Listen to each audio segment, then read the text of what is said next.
Welcome back to Big Red Weekly. Subscribe to the channel if you haven't already. I'm trying to hit 250 subscribers by the end of the year, so your subscription would definitely mean a lot to me. I got 3 games to go over with you guys today. I got Detroit versus the Suns, I got OKC versus the Grizzlies, and then again, Suns versus Warriors from just last night. So let's get into it. Let's talk about OKC versus the Grizzlies first. This was the record-setting, Grizzlies beat the OKC by like 73 points, something ridiculous like that. 79 to 152. Grizzlies, man, what was weird about this game is that the Grizzlies didn't, no one scored 30. Jaren Jackson Jr. had the closest. He had like 27. I don't know if he had double-digit rebounds at all. Let me take a look real quick. He did not. He only had 3 rebounds, 1 assist, 2 steals, 2 blocks. So, I mean, he had a little complete fill the stat sheet, but he shot amazingly. He shot like 7 or 8 from 3, I believe. 6 or 7, my bad. And like I said, he ended up having 27 points, but no one on the Grizzlies had 30, which seems weird when a team scores 150 because you don't see you don't see that happen very often, even in today's basketball with the high, offensive efficiency that some of these teams can put out. But really, I wanted to watch OKC just because obviously they're not a good team, but it's one of those teams where you still should watch at least a game or two. And this was the complete wrong game to watch. They couldn't get any kind of offense going. It was tough to watch. I really wanted to turn this game off, but I was like, I gotta commit to watching some game today. So this was really tough. Nothing OKC put up would even go in, and it seems like the Grizzlies would just catch fire. I almost felt like the Grizzlies didn't even take this game seriously for majority of it, especially once it got to like a 30, or they were up 30 or 40 points by like the end of the second quarter. You could just tell at the second half, the Grizzlies were just kind of going off. I don't even feel, like I said, I don't think they took this game super seriously. But this was a tough game to watch. If you were thinking about going to watch this game, or at least going back to watch the recording, I would not. This was tough. OKC, no matter what they put up, it was just a brick. They built a full brick house. I don't think anybody really shot the ball that efficiently from OKC. I'd say probably their most efficient scorer was Mann, who had 12 points. He shot 5 of 11. That's horrible. This was a bad game. This was a really bad game. I don't really know what else. I kind of want to go on because I don't really know what else to say about this. Detroit versus Phoenix. Now, this was a really good game. Again, I'm watching these games mostly because I'm a Phoenix fan, so I really want to watch the Suns keep their streak going until it ended. So I watched this game, and I don't think Detroit played bad, but it's just one of those things where Detroit's nowhere near the team that Phoenix is. So even if Detroit plays well or anything like that, Phoenix is too good, and it didn't really matter.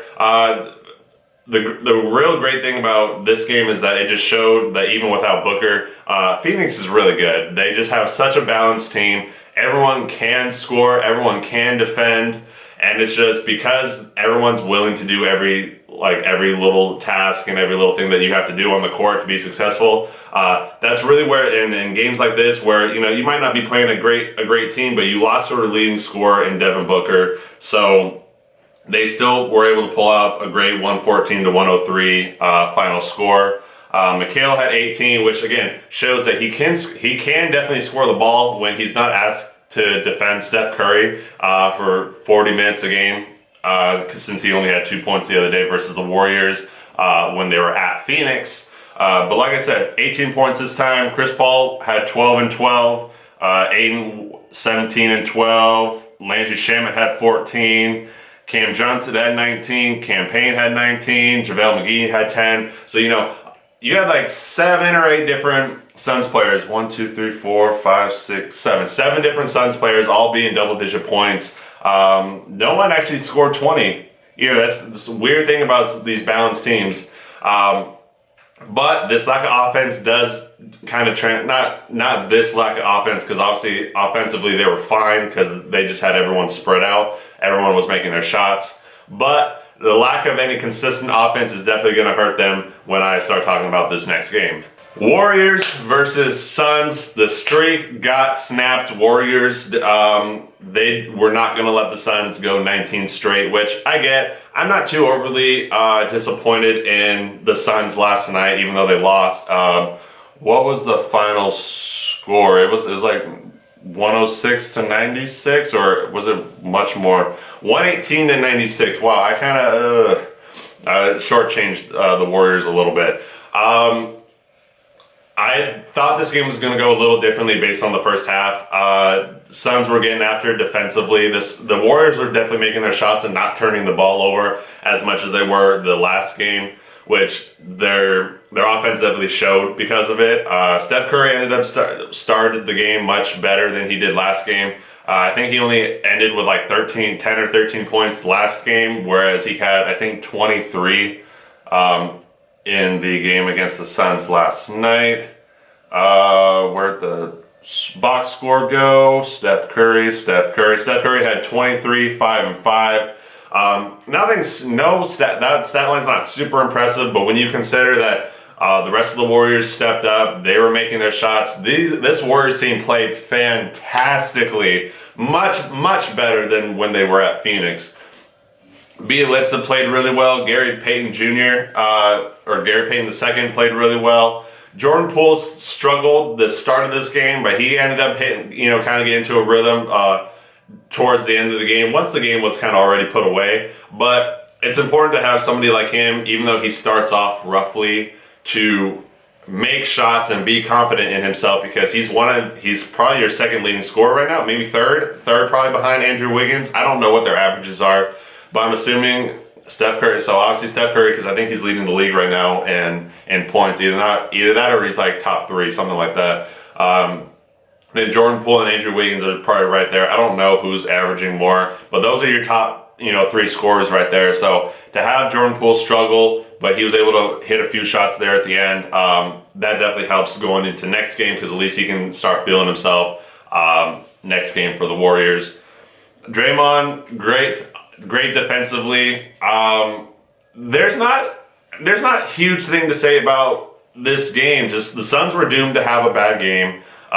With Booker being out, everyone else has to step up offensively. And when you have a bad team like Detroit, you can kind of get away with having your other guys who can score, that don't, they're not really asked to score 20 plus points a game. You can get dubs against teams like that. But when you face a great team like the Warriors, offensively, I think they're top 5 offensively. And I think I just heard during their game that they were ranked number 1 defensively. So when you play such a great team like that, really every little detail on your team matters, and you almost have to play perfectly. And with Devin Booker being out, you could just tell that the lack of consistent offense, or lack of being able to create a consistent offense was there. Devin Booker can obviously get his shot off whenever he wants. But most of the offense came from, Chris Paul just had to make something happen. He called DeAndre Ayton up, come off the screen, drive. He's either going to hit Ayton on the dumb down pass for Ayton to score up by the rim, or he's going to pass it up for a 3-pointer to come to Cam Johnson, Jay Crowder, whoever. And it's just, while that worked, and you could see a lot of good things out of the Phoenix offense and defense, it's just, again, they were doomed to have a bad game at some point. It's just, when were they going to have it? I do feel like the last 6 minutes, I'd say, of this game, so the last 6 minutes of the fourth quarter, Phoenix did seem like they kind of just gave up, because at one point it was just, I don't remember who hit the 3 to put them up 20, but it was like a 17-point game. Golden State came down, hit a 3, and I think Phoenix retaliated with another 3 on the other end to put them again back, only down 17. But once it got to that point, you could just tell that there was a drop off with the Suns' energy. They knew their streak was done. They knew that they were going to lose this game, and I'm kind of disappointed with how they acted at the end. But I mean, again, they were doomed to have a bad game, and I'm not disappointed with the Suns in the slightest. we just got to come back and win our next one. But I'm done focusing on the Suns for right now. The only reason I was really focusing on the Suns in these past videos was because they were on a streak and I'm a Suns fan. So I really wanted to watch it until either it ended or, you know, whatever the case may be. But it ended. So thank you everybody for watching. Like the video because you guys like me, hopefully. And stay tuned to the next video. Thanks.